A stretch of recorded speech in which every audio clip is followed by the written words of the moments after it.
Good day to everyone. I'm Dr. Ernesto C. Caberte Jr. from Schools Division of Binyang City. My report is all about Human Development Index. The Human Development Index was created to emphasize that the people and their capabilities should be the ultimate criteria for assessing the development of a country, not economic growth alone. The HDI can also be used to question national policy choices, asking how two countries with the same level of the gross national income per capita can end up with different human development outcomes. These contrasts can stimulate debate about government policy priorities. The Human Development Index, or HDI, is a summary measure of average achievement in key dimensions of human development: a long and healthy life, being knowledgeable, and have a decent standard of living. The HDI is the geometric mean of normalized indices for each of the three dimensions. The health dimension is assessed by life expectancy at birth. The education dimension is measured by mean of years of schooling for adults aged 25 years and more, and expected years of schooling for children of school entering age. The standard of living dimension is measured by gross national income per capita. The HDI uses the logarithm of income to reflect the diminishing importance of income with increasing GNI. The scores from the three HDI dimension indices are then aggregated into a composite index using geometric mean. The HDI simplifies and captures only part of what human development entails. It does not reflect on the inequalities, poverty, human security, empowerment, and etc. The Human Development Report Office HRDO offers the other composite indices as broader proxy on some of the key issues of human development: inequality, gender disparity, and poverty. As you can see in our diagram, we have Human Development Index, or HDI, and it has three dimensions: long and healthy life, knowledge, and a decent standard of living. It has indicators from life expectancy at birth, from life expectancy index, and it arrived at Human Development Index. In knowledge, as you can see, expected years of schooling or mean years of schooling into education index, and it will arrive in Human Development Index. A decent standard of living, as you can see, we have GNI per capita, dollars, into GNI index, and it will arrive in Human Development Index.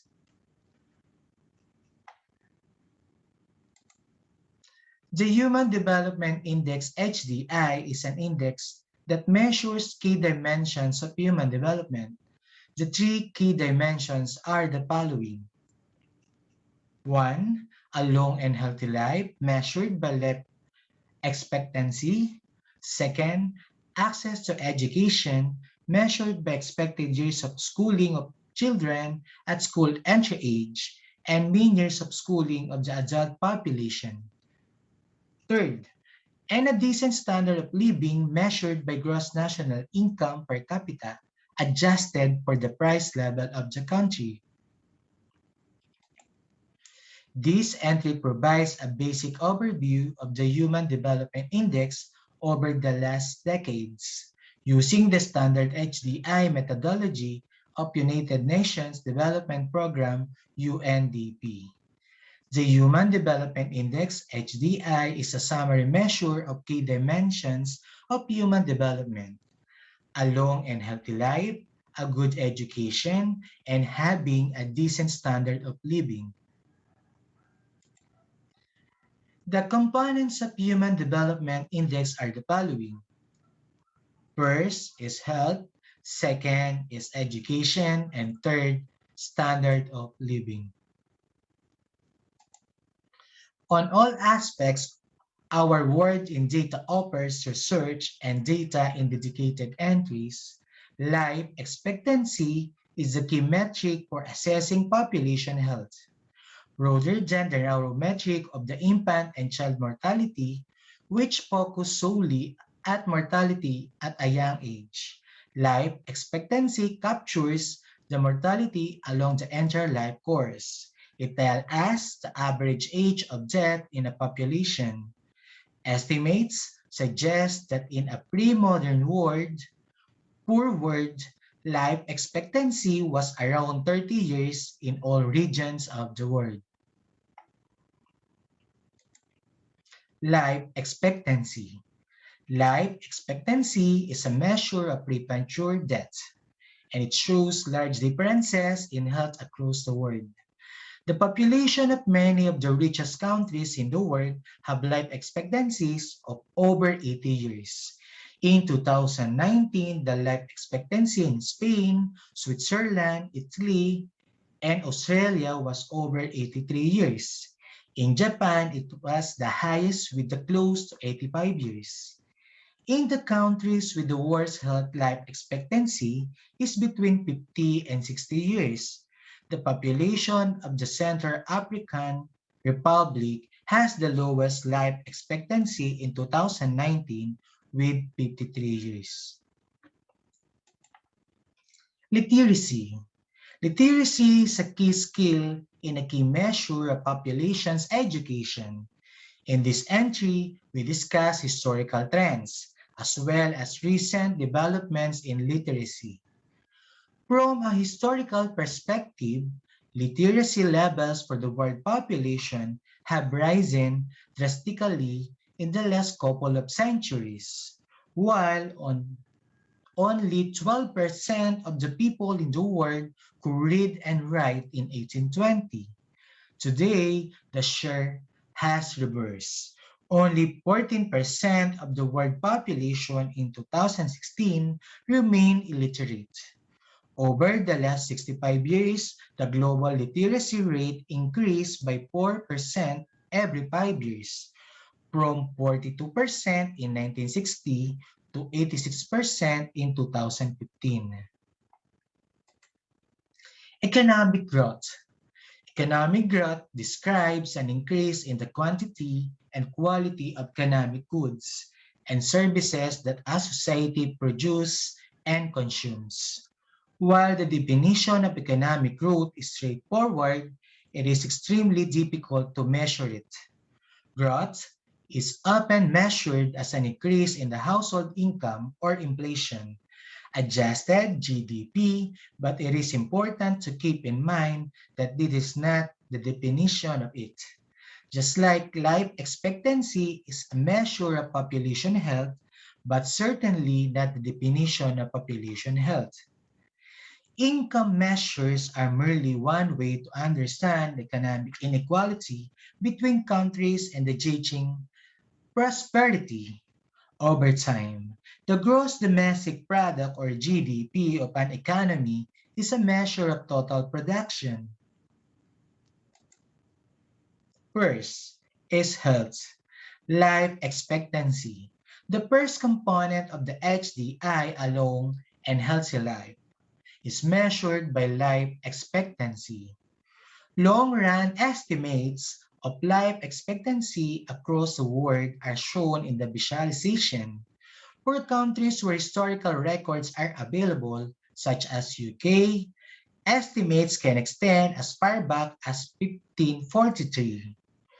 On the UK, to see this long-run perspective, global and regional estimates extend back to the year 1770.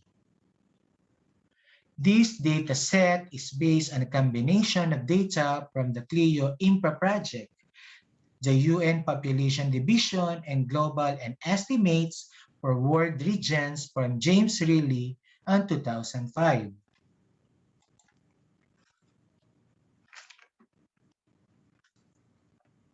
HIHD 1870 to 2015. May kita sa line graph na ito ang summary measure of average achievement na may tatlong key dimensions ng pag-aaral ng or pag-unlad ng tao. Isang mahaba at malusog na pamumuhay, pagkakaroon ng kaalaman at pamantayan ng disenteng pamumuhay. May kita na ang pinakamataas na bansa ay sa South Korea at India.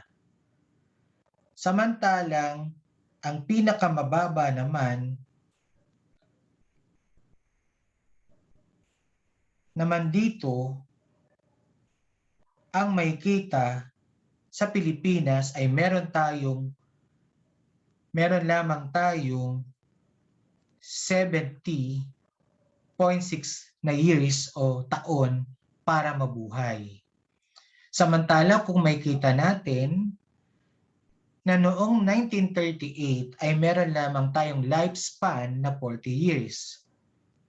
Habang lumilipas ang panahon ay tumaas ang ating lifespan at tayo ay maaari nang umabot noong 2015 ng 70.6 years o taon. Second is education. Expected and average years of schooling. The second component, access to education, is measured by expected years of schooling of children at school entry age and mean years of schooling of the adult population. Education has been one of the most integral drivers and outcomes of global development. The provision of education is now viewed in most parts of the world as a basic right, with pressure on governments to ensure high-quality education for all, or EPA. There are many metrics we can use to assess education access, quality, and attainment. We cover many of them throughout our work on education. The visualizations present the two metrics that the HDI captures. Mean years of schooling estimates the average number of years of total schooling adults aged 25 years and older have received. This data extends back to the year 1870 and is based on the combination of data from Lee and Lee on 2016, Barrow Lee on 2018, and the UN Development Program.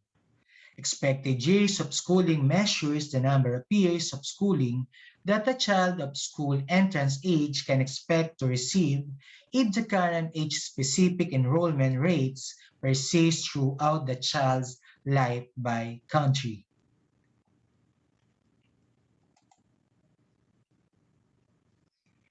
HDI 1980 to 2017. Average number of years the population older than 25 participated in formal education. Ang HDI ay may summary measure ng key dimensions ng pag-unlad ng tao. Malusog na pamumuhay, pagkakaroon ng kaalaman at disenteng pamumuhay. Ipinapakita sa line graph na ito na ang Norway ang pinakamataas, samantalang ang Democratic Republic of Congo naman ang may pinakamababa pagdating sa formal education. Third, standard of living, gross national income per capita. The architects of the HDI have decided to add a third dimension, a decent standard of living, and to measure it by gross national income per capita. For most of the human history, our ancestors were stuck in a world of poor health, hunger, and little access to formal education. Economic growth, particularly over the past few centuries, has allowed some part of the world population to break out of these conditions. This metric is adjusted for price changes over time and price differences between countries. It is measured in international dollars in 2011 prices. The map shows the gross national income or GNI per capita. This is the metric that the HDI relies on. Gross national income per capita, 1990 from 1990 to 2020.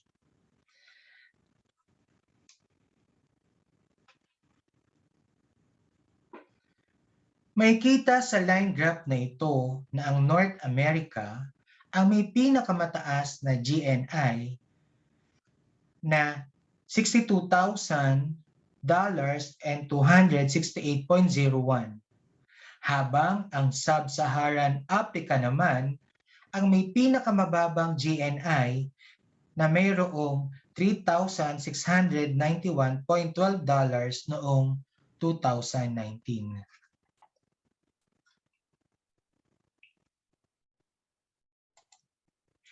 Human Index of Human Development versus Gross Domestic Product per capita. The Historical Index of Human Development, HIHD, shows plotted, related or relative to average income GDP per capita. There is a very strong correlation with richer countries having a higher HIHD.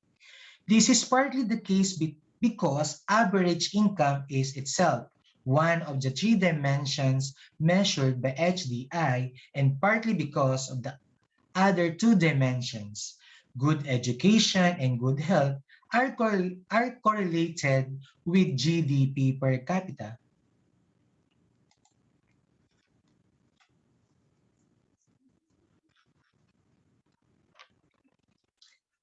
HIHD versus GDP per capita 2015. Historical Index of Human Development, HIHD, measured from 0 to 1, where the highest is best, versus Gross Domestic Product, GDP per capita, measured in 2011 international dollars.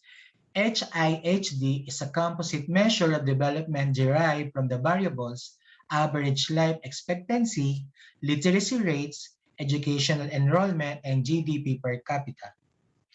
Ipinapakita sa line graph na ito ang mga bansa sa North America at Europa ang may pinakamataas na GDP, samantalang ang mga bansa naman sa Africa ang may pinakamababang GDP noong 2015.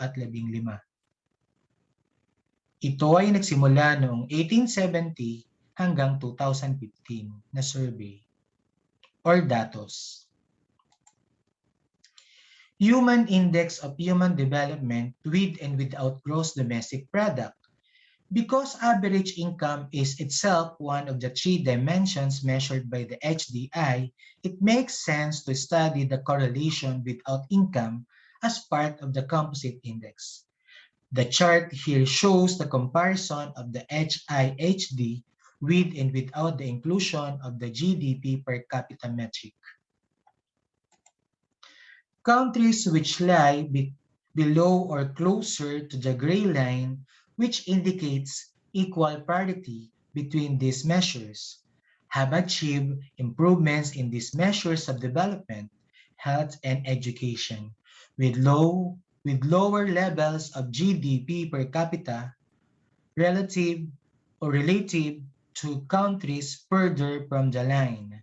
Overall, there is a strong correlation between the HDI measured with and without GDP per capita as an educational or additional metric. Historical Index of Human Development with GDP metric versus without GDP metric 2015.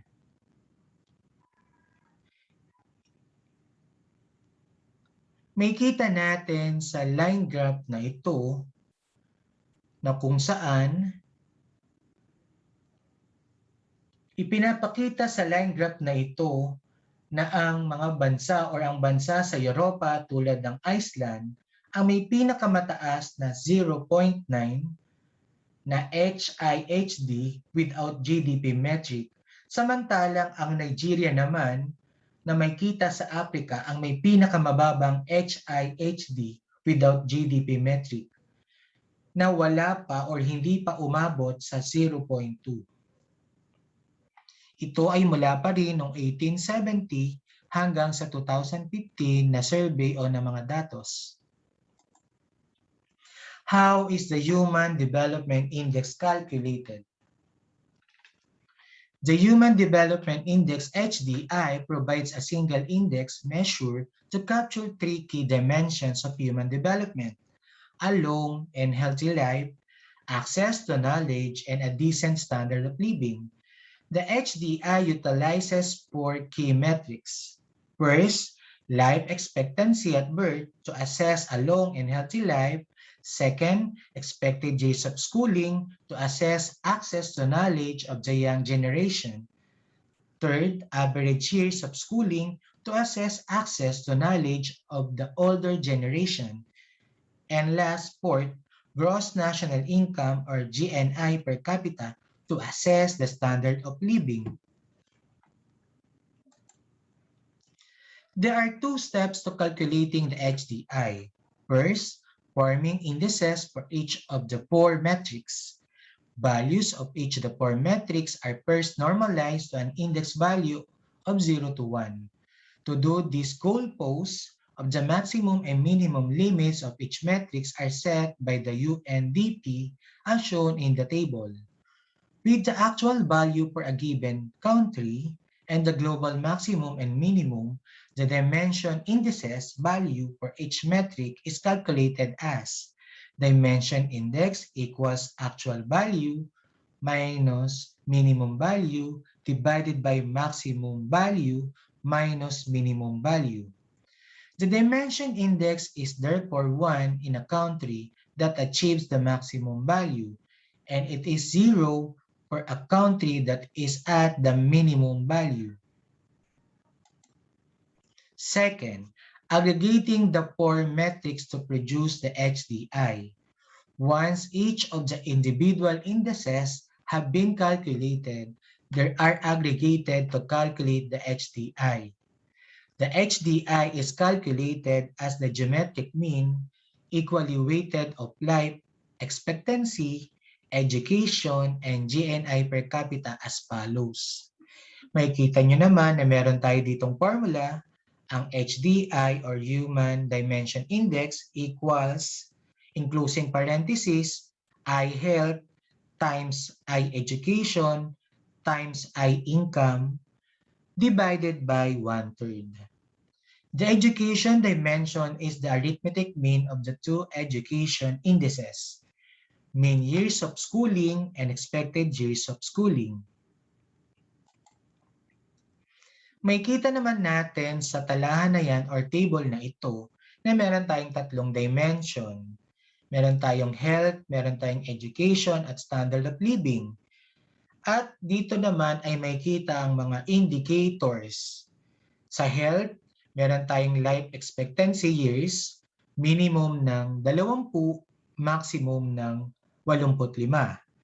Sa education naman, meron tayong expected years of schooling years na 0 sa minimum at 80 naman sa maximum. Sa education pa rin ay meron tayong indicator na mean years of schooling na meron tayong minimum na 0 at maximum na 15.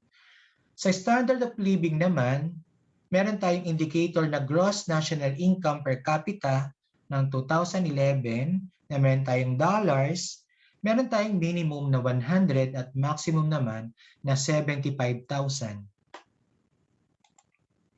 How is the HIHD measured?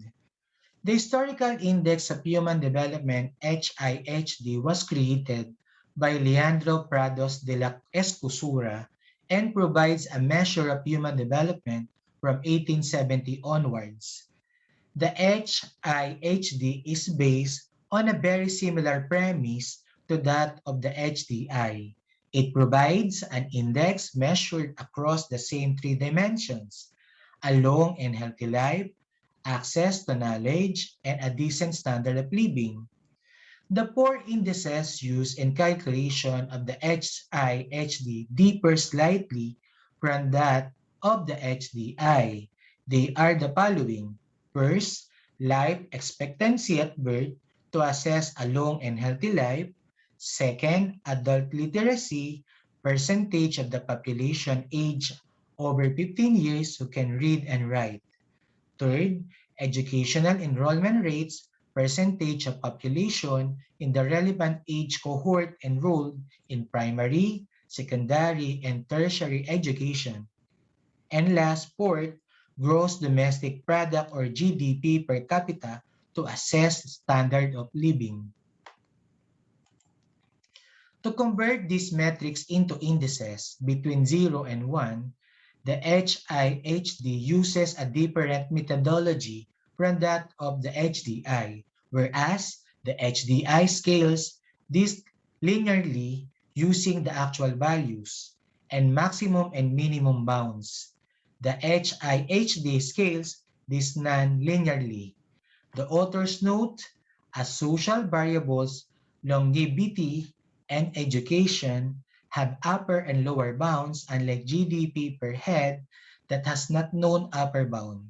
They are transformed non-linearly in order to allow for two main facts. That increases of the same absolute size represent greater achievements the higher the level at which they take place, and that quality improvements are associated to increases in quantity. These variables are therefore scaled logarithmically. Makikita natin ang formula na ito na meron tayong I for index equals including parenthesis na log, including parenthesis na m minus mo, minus log, including parenthesis na m, minus x, closing parenthesis divided by log, closing parenthesis na m, minus mo. Yan ang ating formula.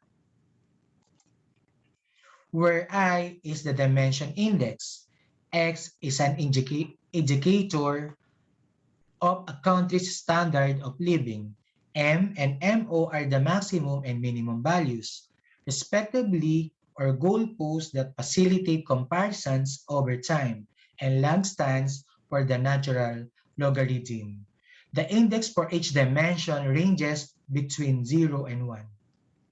Notice that this is a very different transformation than the HDI as measured by the UNDP, which uses I equals closing parenthesis x minus mo divided by closing parenthesis m minus mo. The four indices are then combined to form the HI-HD value using the geometric average. HI-HD equals closing parenthesis I health times I education times I income divided by 1/3. Yan ang ating formula. Comparison of Human Development Index and the Historical Index of Human Development. In the chart shown, we see a comparison of the Human Development Index, HDI, and Historical Index of Human Development, HI-HD, as described in the explanations above. Since all countries lie above the great parity line, we see that countries tend to score higher on the HDI than the HI-HD. However, if we look at changes through time, we see that although HI-HD values are typically lower, they can change much more quickly since indices are derived non-linearly on logarithmic scaling.